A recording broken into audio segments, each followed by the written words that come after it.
Guys, welcome to my channel dreams comes true. और आज का हमारा जो न्यू इम्पॉर्टेंट टॉपिक है फार्माकोलॉजी में वो है कीमोथेरेपी।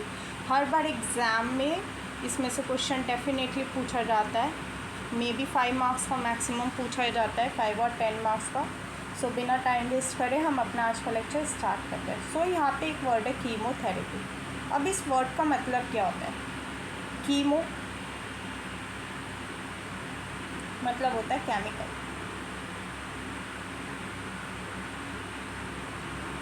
और थेरेपी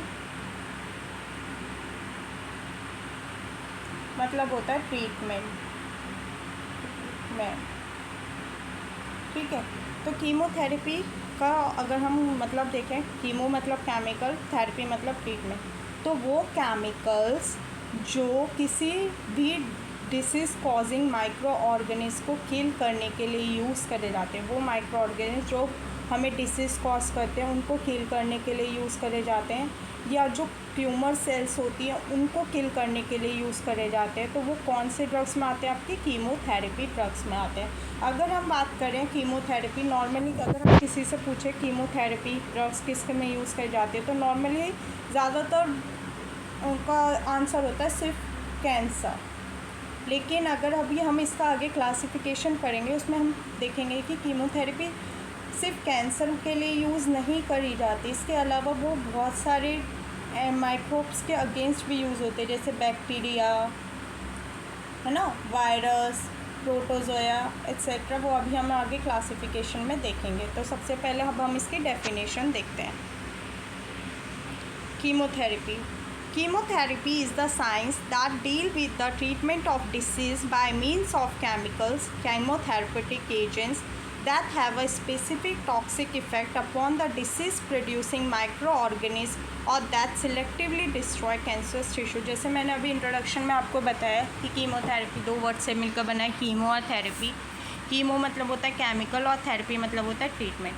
तो वो केमिकल्स को हम क्या कह सकते हैं? कीमोथेरेप्यूटिक एजेंट्स कहते हैं, जो क्या करते हैं, वो केमिकल्स स्पेसिफिक टॉक्सिक होते हैं किसके लिए? जो डिसीज़ प्रोड्यूसिंग माइक्रो ऑर्गेनिज्म होते हैं, ठीक है, उनके लिए। और सिलेक्टिवली किसके लिए? कैंसरस टिश्यू के लिए, उनको किल कर देते हैं। उन ड्रग्स को हम क्या कहते हैं? कीमोथेरेपी ड्रग्स कहते हैं। अब हम इसका क्लासिफिकेशन देखते हैं। क्लासिफिकेशन ऑफ कीमोथेरेपी, ठीक है।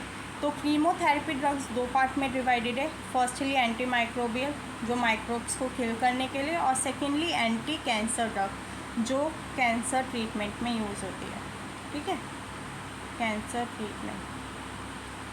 तो सबसे पहले हम देखते हैं anti microbial drug one by one. Antibiotic drugs against the bacteria, against bacteria, ठीक है। एंटी प्रोटोजोयल ड्रग्स अगेंस्ट द प्रोटोजोया, जैसे मलेरिया वगैरह, ठीक है। मलेरिया किस होता है? प्रोटोजोया से। Antiviral drug against virus. Anti fungal drugs against fungus, जैसे कैंडिडा एल्बिकेंस, है ना। और एंटी हेलिमेंथिस वॉर्म लाइक जो इन्फेक्शंस होते हैं, डायरिया वगैरह जो कॉज करते हैं, उनके लिए। तो ये तो क्लासिफिकेशन ऑफ कीमोथेरेपी ड्रग्स जो यूज़ करी जाती है एंटी माइक्रोबियल और एंटी कैंसर में, जिसमें एंटी माइक्रोबियल में हमने देखा antibiotic, anti protozoa, antiviral, anti fungal और एंटी हेलिमेंथिस। आज के लेक्चर में ये सिर्फ इंट्रोडक्शन है कीमोथेरेपी का। फिर नेक्स्ट लेक्चर में हम इन्हें वन बाय वन देखेंगे, antibiotic, anti protozoa, antiviral, fungal, anti helminthics. और इसके अलावा अगर हम बात करें क्लासिफिकेशन ऑफ कीमोथेरेपी, इसके मैकेनिज्म ऑफ एक्शन के अकॉर्डिंग भी इसे डिवाइडेड करा गया है। मैकेनिज्म ऑफ एक्शन के अकॉर्डिंग कैसे एंटी माइक्रोबियल ड्रग्स को डिवाइडेड करा गया है? वो ड्रग, अब क्या होता है, ये कैसे एक्ट करती हैं माइक्रोब्स पे, कैसे कैसे कर सकती हैं? Firstly cell wall synthesis inhibition में, जो सेल वॉल वो मतलब होता है ना, वो सेल वॉल सिंथेसिस कर रहे होते हैं, तो उसे वहीं पे रोक देती है। तो जिसमें वो ड्रग्स आती है बीटा लैक्टम, वैनकोमाइसिन और साइक्लोसीरिन। फिर सेल मेम्ब्रेन लीकेज में, सेल मेम्ब्रेन लीकेज मतलब उनकी सेल मेम्ब्रेन को डैमेज करना, और फिर वो जो फ्लूइड्स होता है वो लीक करने लगता है, जिसकी वजह से वो डेथ हो जाते हैं। उसमें आते हैं पॉलीपेप्टाइड पॉलिन्स। Folate synthesis inhibition, folate synthesis मतलब जो फॉलिक एसिड होता है ना, उसका सिंथेसिस इनहिबिशन कर देते हैं, जिसकी वजह से वो क्या होता है, वो उनकी वर्क नहीं कर पाते एक तरीके से, जिसमें आते हैं सल्फोनामाइड्स, पायरिमिथामाइन, क्वाट्रिमेक्साजोल, PS, इथेम्ब्यूटॉल। फिर आते हैं DNA गायरेस, टोपोआइसोमेरेज इनहिबिशन। ये क्या करते हैं, रेप्लिकेशन को एक तरीके से इनहिबिट करते हैं, ठीक है। इसका एग्जांपल है फ्लूरोक्विनोलॉन्स, RNA पॉलीमेरेज इनहिबिशन, ठीक है, रिफैम्पिसिन। ये जो पॉलीमेरेज चेन रिएक्शंस होती है उनको इनहिबिट कर देते हैं। प्रोटीन सिंथेसिस इनहिबिशन, जिसमें अमाइनोग्लाइकोसाइड्स, टेट्रासाइक्लिन, क्लोरेमफेनिकोल, मैक्रोलाइड्स, क्लिंडामाइसिन, लिनेजोलिक। तो ये इसका मैकेनिज्म ऑफ एक्शन है डिफरेंट टाइप का, कि वो माइक्रोब्स पे कैसे एक्ट करती है। कुछ होता है सेल वॉल को बनने से रोक देते हैं, सेल वॉल को ही डैमेज कर देती है, उनका रेप्लिकेशन रोक देती है ना, उनका PCR मतलब जो पॉलीमेरेज चेन रिएक्शन फॉर्म हो रही होती है उन्हें रोक देती है। तो ये इनके मैकेनिज्म ऑफ एक्शन के अकॉर्डिंग डिवाइडेड है। फिर नेक्स्ट हम देखते हैं अब जो एंटीबायोटिक ड्रग्स होती हैं वो कैसे क्लासीफाई हुई है, नैरो, एक्सटेंट और ब्रॉड। अब नैरो कौन सी होती हैं, ये भी बहुत इम्पॉर्टेंट है, ये भी पूछ लिया जाता है शॉर्ट क्वेश्चन में 2 मार्क्स में।